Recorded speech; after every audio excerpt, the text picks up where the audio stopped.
All right, Larry Krueger here from the Pig and a Pickle Krug Show with a little 49er video, a little recap, the good and the bad, the winners and the losers from day one of 49ers minicamp. All right, let's start with the winners. Trey Lance.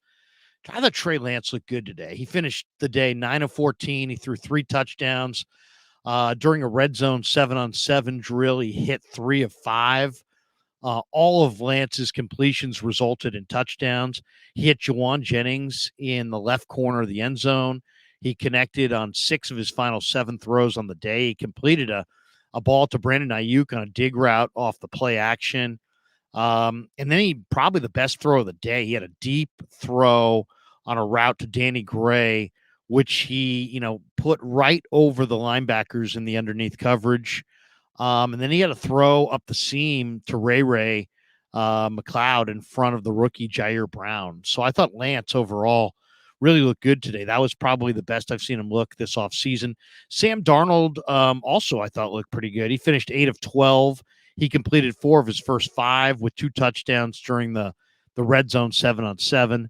And then he off play action, he tried to fit the ball in a window to Brandon Ayuk, who was running a little bit of an in-cut route, and Diamador Lenore had good positioning and made a play on the ball. He got both hands. Lenore got both hands on the football, was not able to hold on. And then, so that was kind of a negative play. But then Darnold threw a good deep ball down the left sideline to Ayuk, and the throw came up a little bit short, but Ayuk came back for it and made a nice catch for 30 yards or so. Brandon Ayuk is looking great. I mean, I'll say this. Brandon Ayuk is just looking outstanding. He caught 3 of 4 targets. He had a touchdown ball from Darnold. He also had a deep ball from Darnold down the left sideline. Made a big gain on a throw over the middle from Trey Lance. And he kind of shook Jair Brown on that play. It was just a nice catch by Ayuk, who's playing at a really, really high level. Another guy that's noticeable to me that looks, I think, outstanding is Danny Gray. He dropped a Sam Darnold pass at the beginning of the practice, and he could see how disgusted he was. But as the practice wore on, Gray's impact speed really has shown itself out on the practice field. Trey Lance hit him on a deep in cut, and then Gray did what Gray's going to do, which is just ran past everybody for a huge gainer. Gray's got home run hitting ability, and he's going to make this team. I'll tell you that right now. I know it's June the 6th, and we got a lot of football to be played, but Danny Gray is going to make the team. He is an impact speedster, and he's got better than average ball skills. So I thought he really looked good. I know there are people that don't think that Lenore looked good, but to me, he looks noticeably stronger than he looked at any point last year. He was all over Brandon Ayuk on a route that Ayuk took across the middle. Lenore undercut the route and nearly came away with the pick. What I like about Lenore is he looks more confident. Now, early in this camp, he's taking more chances. He's a little bit of a gambler. I think he's a guy that's got potential to play every coverage, whether it be off, press man, zone. There's more intricacies in playing playing off coverage or zone coverage. It's going to take a little bit of time, but I don't really mark corners down that take chances in the OTAs. This is when you find out what you're capable of. This is where you challenge your norms from last year. So I'm seeing growth there. I know other people are looking at Lenore going, you know what? He allowed some catches. That's all right. This is a guy who is, to me, when you look at his body, he's stronger. He's explosive. He looks like he's in phenomenal shape. So that's what I'm looking for. And I'm not worried as much about the result. I'm looking for a young player to stretch his boundaries as a player. And that's what I'm seeing out of Demo Lenore. So I like what Lenore looked like out there today. I know other people have kind of ripped him, but you know what? I think Lenore is going to be really good in camp. Oren Burks had a great practice. He's a special teams linebacker, and let's be honest here. Somebody really good is getting cut off this linebacker group because just too many guys. D. Winters can play. Jalen Graham can play. Marcelino McCrary Ball can play. Obviously, Greenlaw and Warner are stars. And then you've got special teams backers everywhere you look. Flanagan Fowles, Burks, Curtis Robinson, they all can play. But Burks, who played a little bit from scrimmage today, he made some plays from scrimmage as a linebacker. He broke up a couple of underneath throws from Sam Darnold, one that was going to McCaffrey, the other that was going to Braden Willis. The one on the ball to Willis was particularly impressive. Burks showing some real explosive movement ability on that one. One guy that I'm talking about that nobody else is talking about, and maybe it's because I did an interview with him and I'm impressed by him, and everybody else just is like, who is number 69?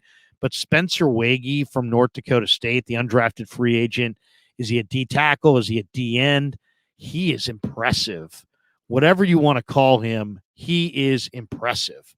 He can move. He gets off the line. He hustles. He's got an absolute crazy motor. This guy's hustling down the field.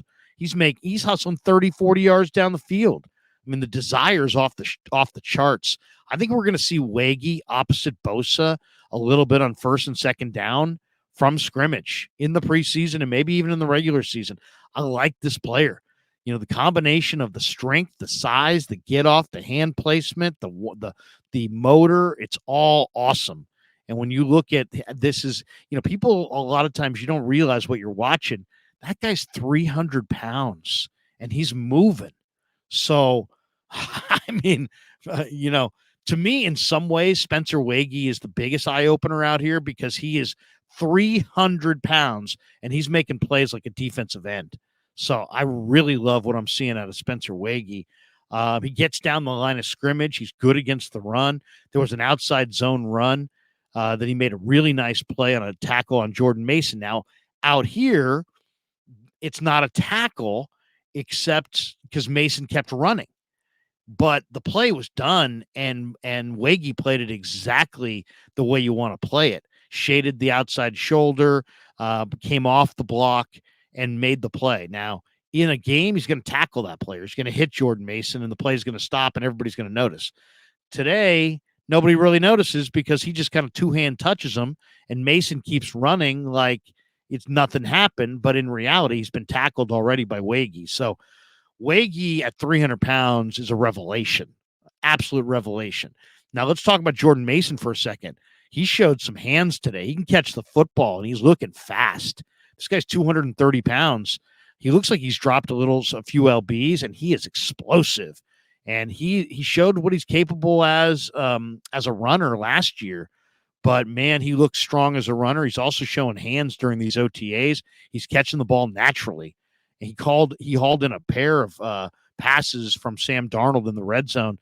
But it's not just that he's catching the ball. It's how natural it looks. He looks really natural catching the ball. I love what I'm seeing from Jordan Mason. I can't believe that this guy went undrafted. Every time I watch him, he looks better. Samuel Womack had a negative play where he was beaten by Ray McLeod for a completion on a deep out pattern.